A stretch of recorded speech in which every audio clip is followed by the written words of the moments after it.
Okay, we are back with another English listening practice video, and in this one, I'm going to show you everything that I did this Saturday. My wife and I both work on Saturdays, so the first thing I did was hop on the Beltway to take my wife to work. And if you already watched my previous video, which was about the Beltway, don't worry, this is not another video just about the Beltway. However, I started my day on the Beltway, so that's how we are starting the video. Now, when we get to the top of this hill and start going down the other side, just above the tree line, you're going to see a building called the Mormon Temple. In real life, the Mormon Temple is absolutely enormous as well as really beautiful. Unfortunately, because of the camera I'm using in this video, it doesn't look as impressive as it does in real life, but in the future I will try to get you a better video of it. Also, if you've noticed all of the really nice cars in the left lane, this is not really normal. I think that these were people traveling in a group, either going to some type of event or recording content for social media. Here, I'm exiting the Beltway to drop off my wife, and now I'm getting back on the Beltway to go home. And although this video might make it look like I'm driving really far, this whole trip is actually only about 8 miles each way, so round trip it usually only takes about 25 to 35 minutes, but if there's traffic it can take a lot longer. Now I'm arriving home and getting out of the car. It's about 9:20 a.m. and the first thing that I'm going to do is check on my garden. And it looks like it rained last night, so I don't need to water anything, but I am just going to take a look to make sure everything's healthy and make sure there aren't bugs on anything. This is my habanero plant, which looks healthy and bug-free, and this is my Scotch bonnet plant, which also looks healthy and bug-free. And over here we have my bell pepper plant, which has a few flowers but doesn't currently have any peppers on it. Now I'm going to go inside, check on the dogs, and make breakfast.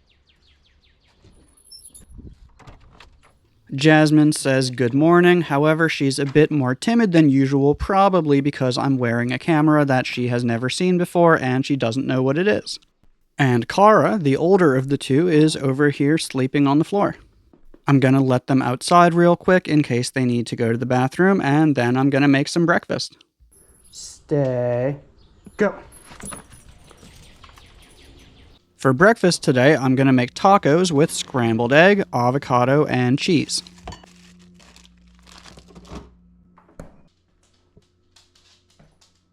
Because I've already preheated my pans, now I just need to crack 2 eggs into a bowl and whisk them.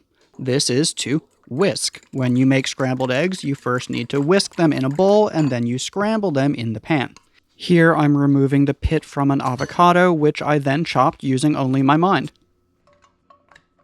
Now I'm getting a spatula from the dishwasher because I need a spatula to scramble my eggs. And because I know someone in the comments is going to criticize my cooking, I actually love cooking, but when I'm cooking for myself, my goal is fast and healthy. When I'm cooking for guests, that is when I'm going to use more technique and really try to make sure that everything is super delicious. And yes, I am going to make you watch me put salt in the eggs because I know that if I don't show you that, someone is going to say that I didn't salt them. Now I'm removing the tortillas from the pan and adding cheese while they are still hot, hoping that the heat from the tortillas and the heat from the eggs will help to melt the cheese. Final step, avocado and hot sauce. And although these tacos are high in fiber and healthy fats, they only have about 23 grams of protein, so I'm also going to have some milk. And no, I don't eat tacos for breakfast every day, but I do usually try to get at least 30 grams of protein, some carbohydrates, some fiber, and some fat. After that, I did the dishes. Here I'm washing a cutting board using a sponge, and now I am rinsing the cutting board. To rinse something means to wash it using only clean water. In this case, I am rinsing off the suds, which are the bubbles that are created when you wash something with soap. Kara has been a really good girl this morning, so I'm going to give her some attention for a moment, give her a little scratch behind the ear, and I'm also going to give her a treat. And Jasmine, of course, is going to hear the cabinet opening and come running because she thinks that she's going to get one too. And she's not wrong. Kara, what's for you? Jasmine, Down. Down. Paw. Stay. Stay. Good girl. Okay, here you go. And now it's about 10 a.m. and time for me to get to work, which in this case does not mean arrive at work. Here, get to work is just another way of saying start working. I spent about 2 hours replying to emails, updating my YouTube channel, and updating the website where I sell my 3 ebooks, which if you are interested in buying, you can find in the link in the description below this video. So yeah, I spent about 2 hours working on my computer, and then I spent about 45 minutes replying to comments on my phone. After that, I spent about 30 minutes studying the sourdough bread making process. And no, this is not actually related to my work. The reason I'm doing this is that recently my wife and I have started baking sourdough bread every week. For those of you who don't know this, making sourdough bread is not as simple as making most other types of bread, and the process of making it usually takes about 12 to 24 hours. Right now, my wife knows the process really well, but I don't. I just do what she tells me to do.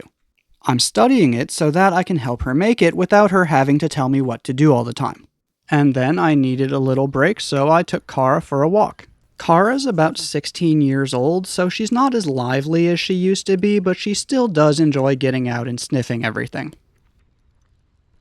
When I got back home, I spent about 45 minutes replying to comments on my phone and starting to edit this video that you're watching right now on my phone. And then it was lunchtime, so I started boiling some water for pasta. I put about half the water in an electric kettle and the other half in a saucepan. The reason I did this was just to get the water boiling faster so that I could eat sooner. Here I am salting my pasta water and using the word salt as a verb. The water in the electric kettle had come to a boil, so I added it to the water in the saucepan. Then I stopped to have a little chat with Jasmine before adding the pasta to the boiling water. And then I set the timer for 8 minutes. Notice how I said for 8 minutes. We also use the preposition for when talking about alarms. For example, I set my alarm for 7 a.m. Jasmine came back to remind me to stir the pasta. And now I'm editing the video that you are currently watching while waiting for the pasta to finish cooking. So right now, you are actually watching me make lunch while I watch myself make breakfast. And right when the pasta was almost done, I added the peas and added the chicken. I checked the pasta to make sure that it was fully cooked, and it wasn't fully cooked, so I chased Kara around the living room while waiting for it to finish cooking. And when it was done, I strained the water into the sink using a plastic strainer. Finally, I added a tablespoon of extra virgin olive oil, gave it a little stir, poured it into a bowl, and added some low-quality Parmesan. And after eating lunch, I spent about 3 more hours editing this video and replying to comments. And finally, I got back on the Beltway to go pick up my wife, and when we got home, we had dinner and watched the 2 World Cup games. If you'd like to do the quiz for this video, I will put the questions on the screen in just one moment, and please don't forget, they're only going to show for a few seconds, so if you want to do that, make sure to pause the video when you see the questions.